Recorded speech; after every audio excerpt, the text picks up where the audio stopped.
Mudamos para o Japão e vamos mostrar para você como foi a nossa viagem e a nossa primeira impressão dessa cultura que é totalmente diferente do Brasil.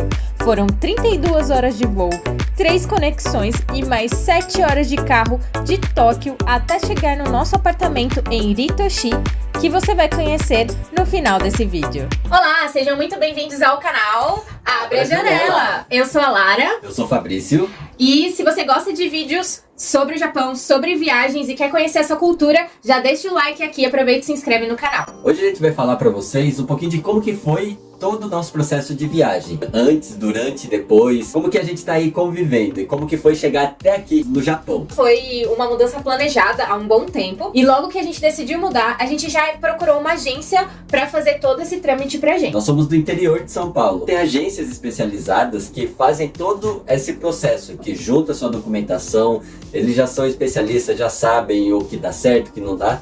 E que também eles têm acordo com empreiteiras que ficam aqui no Japão. Para você tirar o visto para moradia, você precisa ter um contrato de trabalho. Então a agência já consegue possibilitar para você encontrar alguma empreiteira aqui do Japão para você fazer um contrato de trabalho e já chegar aqui com o trabalho certo. Eu tenho um irmão meu que mora aqui há mais de 3 anos.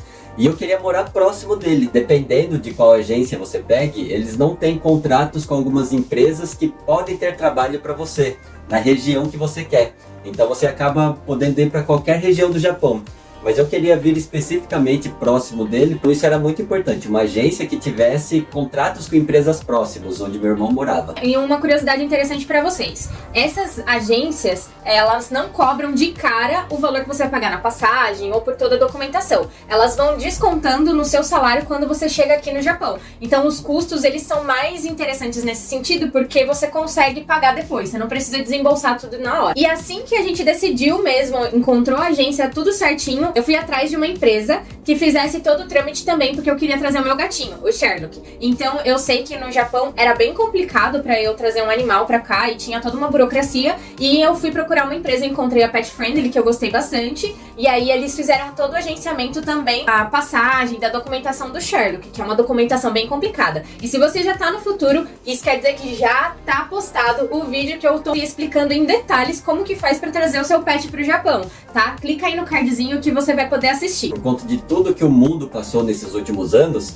você precisa ter antecedência de até 72 horas antes do voo, comprovando que você não tem nenhum tipo de doença que pode atrapalhar a sua viagem. Ou nenhum tipo de sintoma. Porque se tem uma coisa que deixou a gente preocupado de última hora, que até atrapalhou da gente se despedir de amigos e familiares no Brasil, foi ter que fazer esse bendito exame antes. Nessas últimas semanas, a gente já tinha vendido muitas coisas que a gente tinha em casa, móveis, aparelhos eletrônicos, eletrodomésticos. Então a gente praticamente só tava com as coisas que realmente ia fazer a mudança pra cá.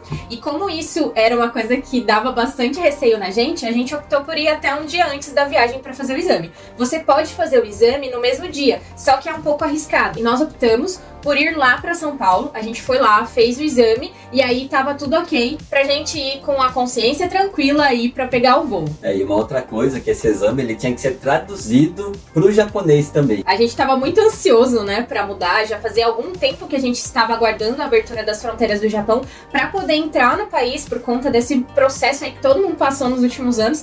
E aí seria esse exame o que poderia barrar. Então a gente acabou ficando bem angustiado assim no começo, até sair o resultado do exame. Quando saiu, nossa, deu um alívio. A gente foi um dia antes pro próprio aeroporto e decidiu fazer lá mesmo, porque eles já tinham a tradução pro japonês. Então a gente chegou no aeroporto com 4 horas de antecedência, depois que a gente já fez todas as nossas malas e foi pra São Paulo. A gente saiu do aeroporto de Guarulhos, rumo aí então ao Japão. A Juliana da Pet Friendly estava lá e também o pessoal da agência da Susan Tour, que foi a agência que a gente contratou pra fazer o trâmite do Japão, também estava lá pra auxiliar a gente. Eles deram toda a instrução. E aí, gente, estamos indo embarcar, já deu tudo certo.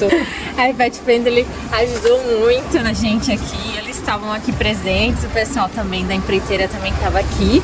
E agora é embarcar. A gente decidiu sair com 4 horas de antecedência pra chegar lá com calma, pra não correr o risco de também ficar aí na porta do avião, porque poderia lotar. A agência, ela fez o contato da pessoa que iria buscar a gente lá no aeroporto do Japão. Também ele tinha o contato da pessoa que alugava o apartamento que a gente iria morar. que é esse aqui. Pra você ver como que eles economizam diversas etapas aí do processo. Isso agiliza bastante na hora de você fazer uma mudança tão grande quanto essa, que é uma mudança pro outro lado do mundo. E falando em mudança, quando a gente tava no aeroporto, cara, a gente viu o pessoal lá com mala, com rodinha, que não sei o que, tudo chique. Eu e a Larissa, a gente parecia que a gente tava na 25 de março. Com tanta bolsa, tirando as bagagens que vai dentro do avião, a gente levou 4 bolsas grandes, que cada uma deveria ter menos de 23 quilos. Só que uma das bolsas, olha, foi 32 quilos. E graças a Deus, a balança estava quebrada.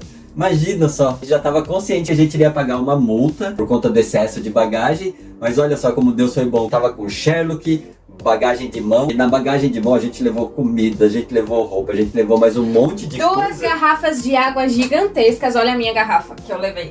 Eu levei 2 travesseiros, mais um cobertor. E uma mala tinha rodinha. Tem essa experiência de viagem, né? Primeira viagem internacional, gente. Não sabia direito das coisas. Ninguém falou, tipo, leva bagagem de rodinha porque vai ser muito útil. Porque foi bem cansativo ficar pra lá e pra cá com todas essas bagagens. Na hora do embarque mesmo, que a gente tem que passar lá pelo segurança, dentro da bolsa da mochila que o Fá tava levando também tinha um notebook. Então tinha que tirar a bateria, tirar as coisas do notebook todas as vezes que passou pela parte da segurança. E fora isso, eu também tinha que tirar o Sherlock de dentro da casinha. Então eu fazia o quê? Eu pegava ele de dentro da caixinha de transporte e passava com ele segurando assim na frente pra poder passar pelo detector de metais. Porque ele não poderia passar nem com a coleirinha dele. Então não podia passar pela caixinha. Aí eu segurava ele assim bem forte, com medo dele fugir, né? Porque é gato, né? Imagina, se ele escapa, quem que pega, né, ali no meio? Aí o Fabrício passava todas as bagagens, eu ficava segurando o Sherlock, aí ele abria a caixinha e eu colocava o Sherlock dentro. Isso aconteceu em todas as vezes que a gente desceu em um aeroporto. Nós fizemos 3 conexões. A primeira parada nossa era em Addis Ababa, que fica lá na Etiópia. O voo tava lotado. Primeira parte do voo, a Larissa ela ficou do meu lado, o Sherlock ele ficou bem embaixo da gente. O único momento assim que ele realmente miou, que ele começou a miar nesse primeiro trajeto, foi quando o avião foi decolar, porque liga a turbina e faz aquele barulhão assim. Aí ele começou a miar desesperado, coitadinho. Mas ele ficou assim, nossa, muito assustado. Mas acho que também a pressão, ela muda, daí ele sente tudo dentro, assim, ó, pressurizando, que até a gente sente, né, um pouquinho. Até eu fiquei com medo, segurando assim no Fabrício, com morrendo de medo, falando, Senhor Jesus, protege esse avião.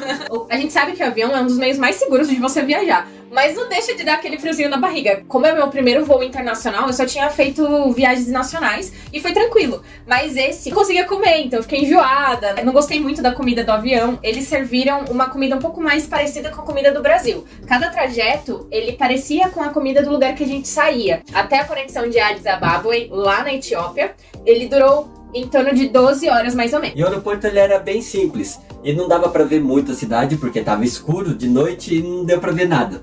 Então a gente ficou por 3 ou 4 horas mais ou menos dentro do aeroporto esperando. E lá a gente armou a barraca, né? Fez a maior bagunça, porque eu queria tirar o Sherlock um pouco da caixinha, porque ele iria ficar muito tempo, né? Ao total seriam mais ou menos umas 32 a 36 horas de viagem até chegar no Japão. Então a gente soltou ele ali pra ele tentar usar o banheiro, tentei dar a comidinha dele, mas ele não quis nada, não quis comer, não quis tomar água, não quis fazer nada. Ele não gostou da ideia, tava bem assustado. Aí eu peguei ele, abracei ele, puxei um cobertor, deitei ali no banco do aeroporto, parecia realmente, a gente tava, sei lá, acampando ali no aeroporto. Eu já pensei já no Bruno e Marrone, eu dormi na praça. E aí eu entrei embaixo do cobertor, fiquei com ele, fiquei fazendo carinho nele pra ele se acalmar. Isso foi o que aconteceu ali naquele aeroporto. Depois a gente já voltou, né, pra entrar pro avião, pra gente vir até Seul, na Coreia do Sul. Esse foi o trajeto mais longo, que foram 15 horas de viagem. A comida que foi servido, alguns temperos aí, acho que típico da Etiópia.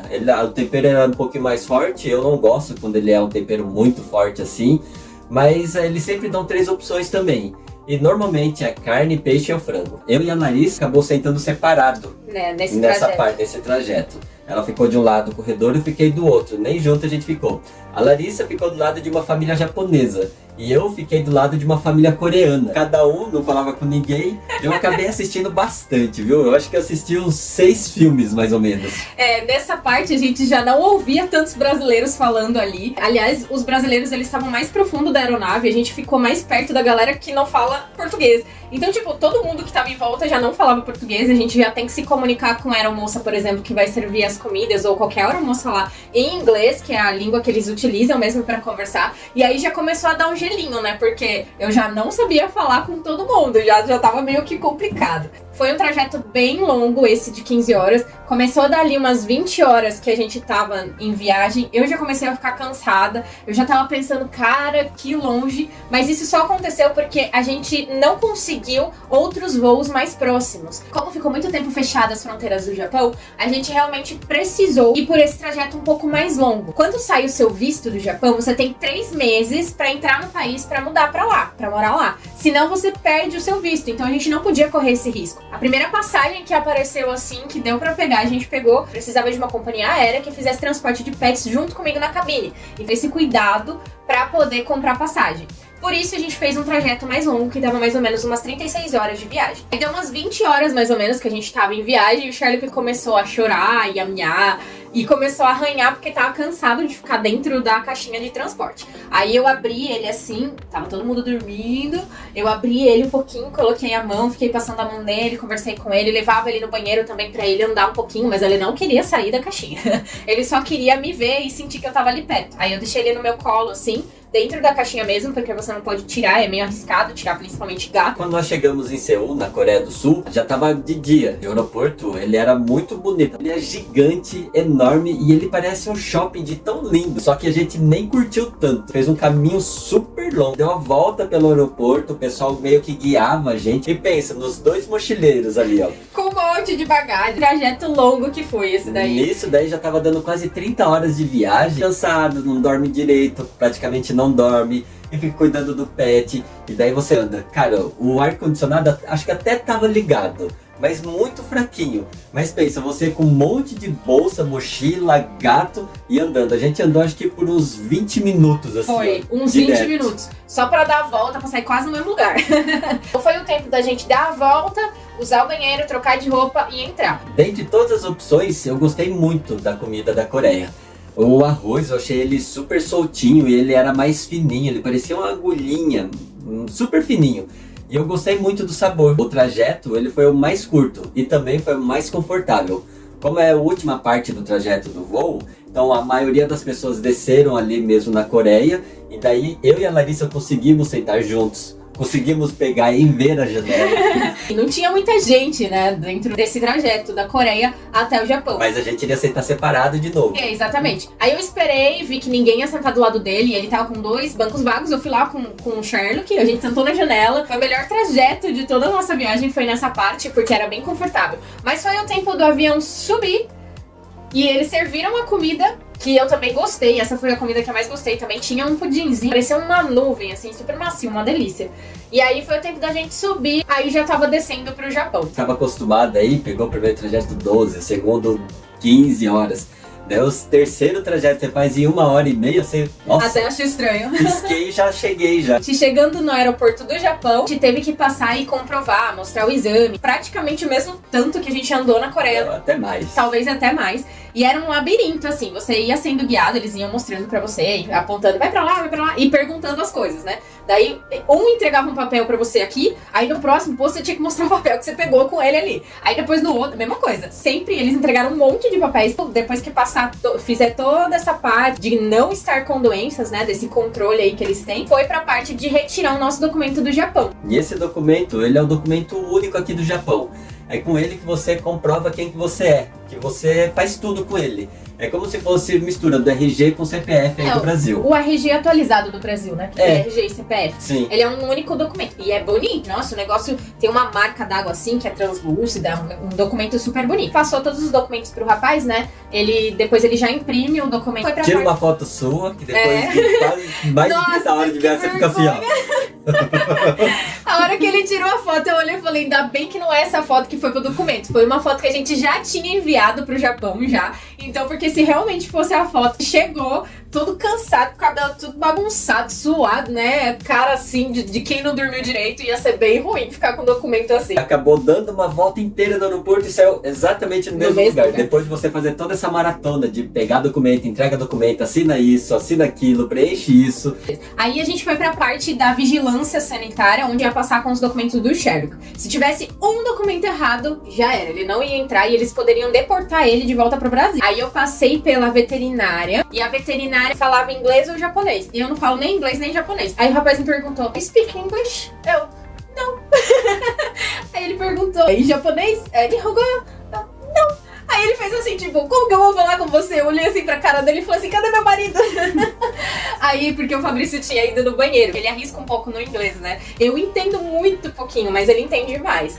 E aí eu liguei pra Juliana da Pet Friendly, que fez todo o trâmite pra gente, e ela fala inglês. Aí ela falou lá com o pessoal, explicou os documentos, passou, entrou na salinha, ela verificou se o Sherlock era realmente machinho, verificou o microchip dele, o número do microchip, os documentos e tal, e beleza, liberou a gente. Aí a gente saiu, enfim, e chegamos em Tóquio. Chegou em Tóquio e lá já tava esperando o nosso Soge, que foi buscar a gente no aeroporto. E cara, ele é muito gente boa, Fujita, e ele trouxe a gente lá de Tóquio até a nossa cidade. Só pra vocês terem uma ideia, foram umas 7, 8 horas de viagem. Então, a viagem não tinha acabado porque a gente pousou ali em Tóquio. Não, a gente tem que chegar até a nossa casa, né? Eu achei bem legal isso, apesar de estar bem cansada, de poder ver Tóquio, assim, de noite. Cara, ela é linda, cheia de luzes, assim, a Tokyo Tower iluminada também, a ponte iluminada. Olha só que coisa mais linda. A gente adorou passar por tudo isso. Saindo ali de Tóquio, já na estrada, rumo aqui à cidade que a gente mora, que é Ito, na província de Shiga. Nós ficamos mais próximos de Osaka do que de Tóquio. Pela primeira vez a gente foi comer aqui no Japão, eu tava com fome e eu comecei a ficar preocupada, porque na hora que eu desci, eu olhei assim no combine e falei, cara, tá tudo em japonês. Como é que eu vou escolher a comida? Foi aí que caiu a ficha que realmente eu estava morando num país totalmente diferente do Brasil. Então, na hora que eu desci, assim, que eu fui escolher as comidas, eu já fiquei assim meio que, ai meu Deus, o que eu como? Como é que eu vou pagar? Já bateu uma agonia. É lógico que você vai se adaptando, vai entendendo. Hoje a gente vai no mercado tranquilo, tal, já não precisa de tanta ajuda mais. E no trajeto, o Fujita, ele passou pela cidade onde ele mora. E cara, é muito verde, é bem gostoso. Vários rios assim e tinha até uma represa, como vocês podem ver aí. E a gente viu até macaco andando assim na estrada, na rua, subindo nas árvores, correndo. Então foi muito legal, é muito bonito mesmo. Finalmente chegamos aí no nosso apartamento. Eu cheguei e olhei assim e falei, nossa, como que pode esse apartamento aqui? Mas foi só a primeira impressão, porque eu, pelo menos, construí uma alta imagem de como que é uma casa no Japão. Eu já esperava ver aqueles papéis quadriculados de porta, aquela luz de fundo. E não. Aquele clima de Japão. Lógico que as portas são de correr, elas são características assim, do Japão. Banheiro dividido, lado do centro sanitário, de onde você toma banho. Eu falei, cara, diferente. Depois que me acostumei, tirou essa primeira impressão, eu acabei gostando bastante do apartamento que a gente tá. Uma vantagem muito grande, como o irmão do Fabrício mora aqui no Japão, ele mora aqui na cidade vizinha, eles conseguiram várias doações de imóveis, então na hora que a gente chegou em casa tinha bastante coisa, o que é diferente de alguém que vem e não conhece ninguém e chega, a casa tá vazia, dá uma impressão ruim. A minha cunhada fez essa surpresa linda que vocês estão vendo aí na mesa, a gente tinha comida no armário, a gente tinha todas as coisas assim, base já tinha aqui, tinha colchão, então tudo isso facilitou bastante o processo de adaptação inicial. Então a gente ficou muito grato por tudo. O pessoal da igreja doou bastante móveis pra gente também. Essa foi a nossa experiência, a nossa viagem. Eu quero saber de você. Você teria coragem de fazer uma mudança do outro lado do mundo sem saber falar a língua? Principalmente japonês, que é uma língua muito difícil. Mas você tem vontade? Deixa aqui nos comentários que eu tô muito curiosa pra saber. Então se você quer saber e conhecer um pouquinho mais do Japão através dos nossos olhos, você já segue o nosso canal, liga aqui o sininho de notificação para que você fique por dentro. E para quando surgir vídeo novo aqui, você não perder de jeito nenhum. Tchau, gente! Até o próximo vídeo!